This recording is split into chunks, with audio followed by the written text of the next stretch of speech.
Hello, welcome back to my channel. My name is Maria. For those of you that don't know, I am currently 29 weeks pregnant, and basically my pregnancy is what brings me to filming this whole video. Today we're gonna talk about things that I feel like are important, but then also things that I just personally didn't even know going into pregnancy. We don't really talk about the changes that our bodies go through, and to some extent there's no way for us to know because everyone's body is different, every baby is different, every pregnancy is different, every postpartum journey is different, but having some information I feel like is very helpful.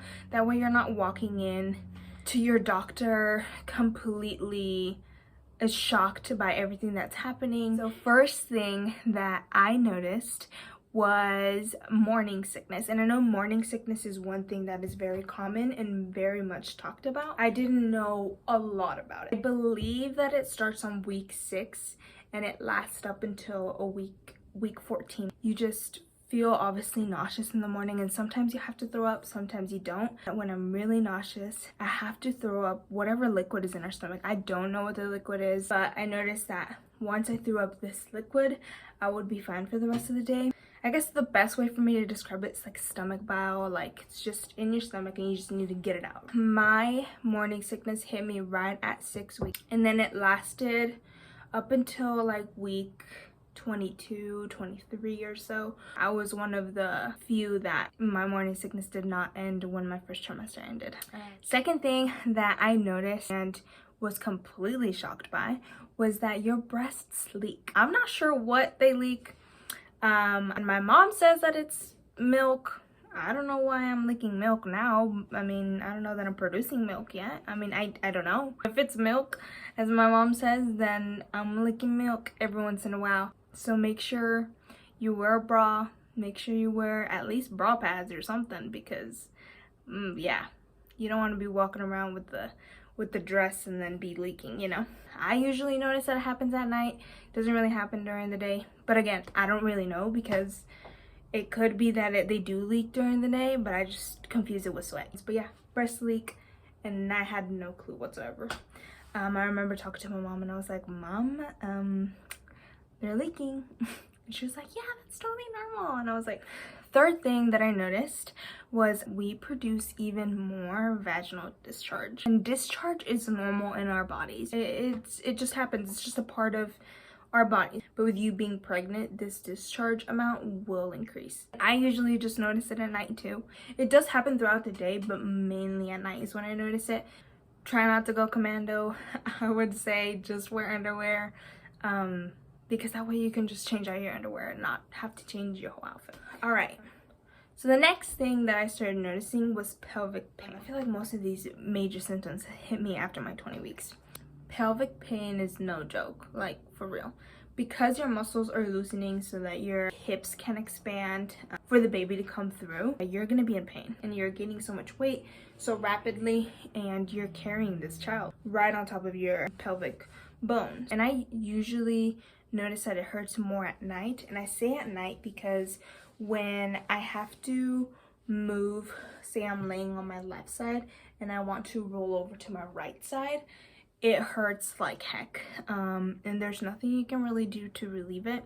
At least, you know, they say like do yoga, like stretches and things like that, but like in that moment I don't know that there's anything you can do to relieve it. Your body knows that obviously your muscles around your abdomen need to be loosened so that your hips can expand, but they don't know necessarily that's the only muscle area that needs to be loosened. So a lot of the times your feet will grow in size. The muscles around your feet loosen so they get wider. Doesn't really happen to everyone. Sometimes people can stick with their original shoe size. I sized up in one pair of shoes, but all my other ones still fit me. Next thing is that sleeping positions actually matter. So it is more highly recommended for you to sleep on your left side as opposed to your right side, but sleeping on your side is the optimal way for you to sleep. They don't recommend for you to be sleeping on your back because that puts extra pressure on your back, and it really does, especially as your baby gets bigger. I start to feel that now. Even laying on my back, it's not comfortable at all. It just like pulls on the sides of my abdomen, and it just creates so much stress and pressure on my abdomen. It really hurts. But sometimes just to lay back for a few minutes, you know, like 5 minutes or so, not a big deal. But if you're sleeping on your back all night, it's not recommended. It's gonna happen probably because you're sleeping and there's no way for you to know consciously what you're doing. So they say to just put like a pillow on your back as a way of support so that you're not completely laying flat on your back, and that way it has some support. Pregnancy pillow can come in handy if you don't want to have 3 pillows, because you will need a pillow obviously for your head. You should have your head elevated because otherwise you will get a running nose. So weird how that happens.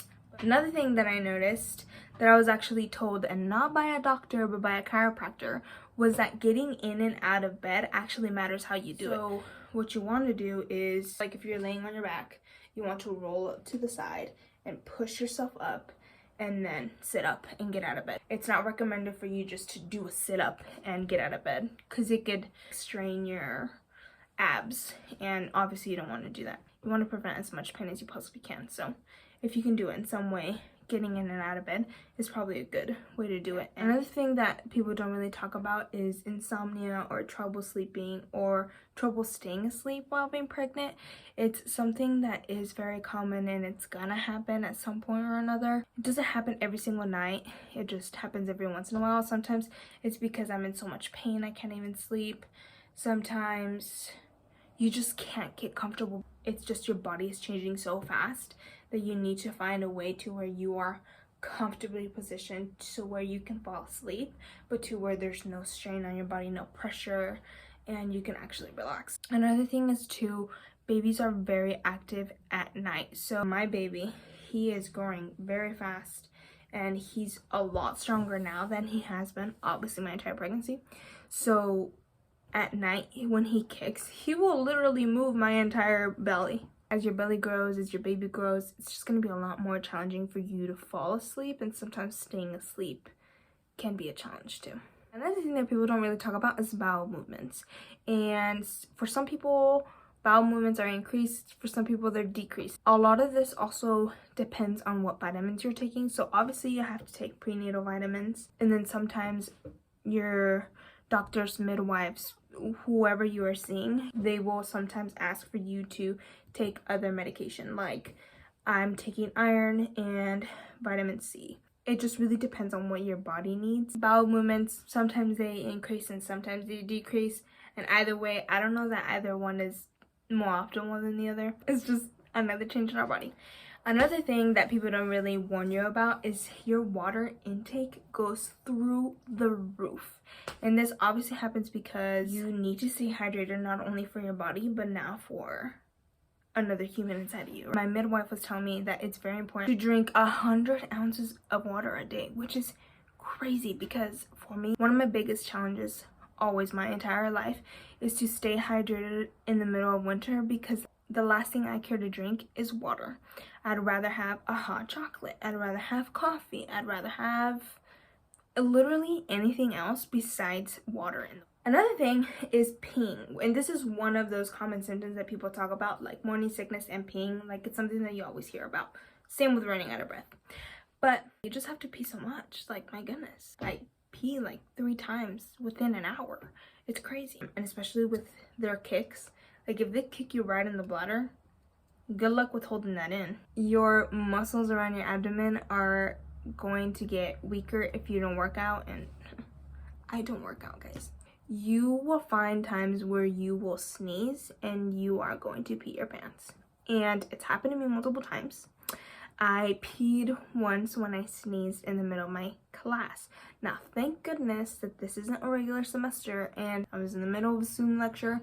I was on my couch and I came over here, finished using the restroom, and then I was able to change. But because I'm in the comfort of my own home, I can do that. Now, if you are taking a regular semester or if you're at work, you can't really do that. Another thing that, it's funny because I was asking Gio, like, what are some things that have happened to my body or while I'm pregnant that we've been like, wow, I didn't know that that would happen.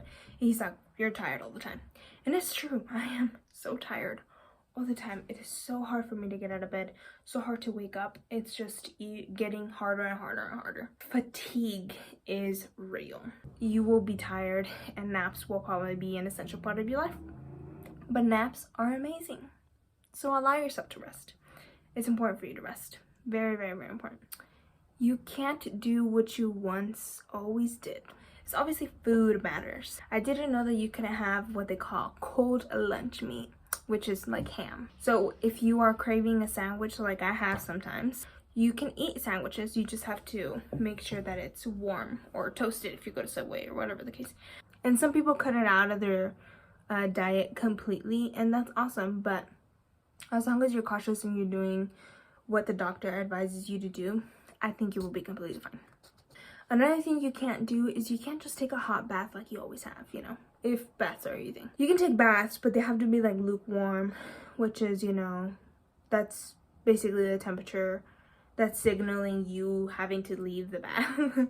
So that also means you can't be in hot tubs or jacuzzis or anything like that, which doesn't seem like a huge bummer unless this is something that's part of like your nightly routine or every once in a while or whatever. You will miss it. Like there was one time where I was in the pool and I looked right across the pool and there's a hot tub and I just wanted to sit there and relax and just sit in hot water, right? But it's advised not to. And if you're questioning whether it's safe or not, probably don't do it.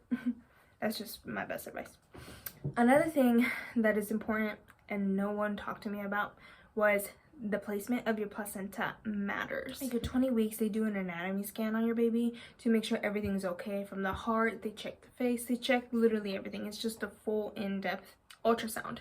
So this is where they noticed that my placenta was very low. It's basically gonna make it impossible for me to have a natural birth. I would have to go through a C-section. At 24 weeks, I went in again because he was just very fuzzy at the 20-week ultrasound, so he wouldn't let his face be shown and things like that. So we had to double check that everything was okay 4 weeks later. We checked in, and then my midwife told me that my placenta had fully been like brought back basically where it's supposed to be, like towards the back.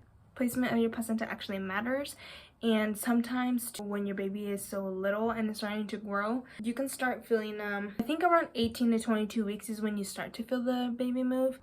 And sometimes they say because the placement of your placenta is absorbing all of the movements of your baby, you won't be able to feel it. And because they're not as strong, that could be a reason why you're not feeling your baby.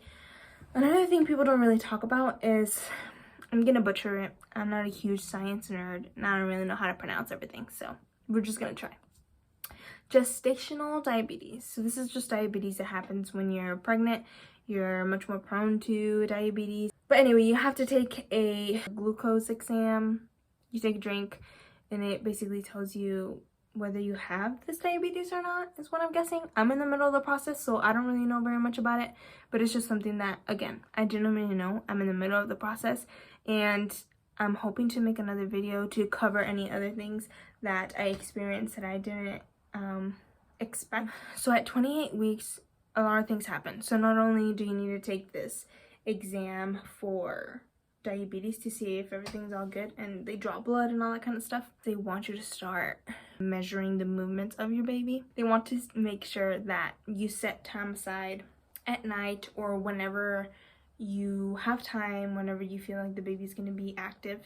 And for me, I usually notice that he's very active at night or whenever I'm sitting and just completely relaxed. When they're relaxed, when you're relaxed, they will start to move. It's just something that I didn't know, and it's something that my midwife did not mention at all. They're not going to mention absolutely everything, is that what I've noticed. I'm guessing it's because they don't know what you know versus what you don't know. My midwife did not tell me to do this, but my nurse practitioner did. She said to start tracking the movements of my baby, so that's what I started doing. If you can get a nurse practitioner, I definitely recommend it. I think it's very helpful because now you have the opinions of two people or the advice of two people that have studied this, that know way more about this than you have. Like, they've experienced it themselves, but they've also spent many years in school learning all these things. It's just very nice because I've learned things from my midwife that my nurse practitioner hasn't said, and vice versa. So it's very nice that I'm getting information from two people and being able to consume it on both ends and use it to the best of my ability. And last thing that I will mention is the way they calculate your due date. So I didn't know that they calculated your due date based on your last menstrual cycle. Make sure you're keeping track of when you had your period. Use a period app tracker, like Flow is what I use, or use a calendar. Use whatever you can. Make sure you know, because you will be asked many times towards the beginning of your pregnancy. And one last fun fact. I found out that I was pregnant when I was 4 weeks into my pregnancy. So I found out very early. I am now 29 weeks. I've known for 25 weeks. I knew basically from the very beginning. I hope that you learned something about being pregnant and what your body goes through. I will do a second video towards the end of my pregnancy. If not, once the baby is here. Thanks so much for watching. I hope to catch you on my next video, and have a great day.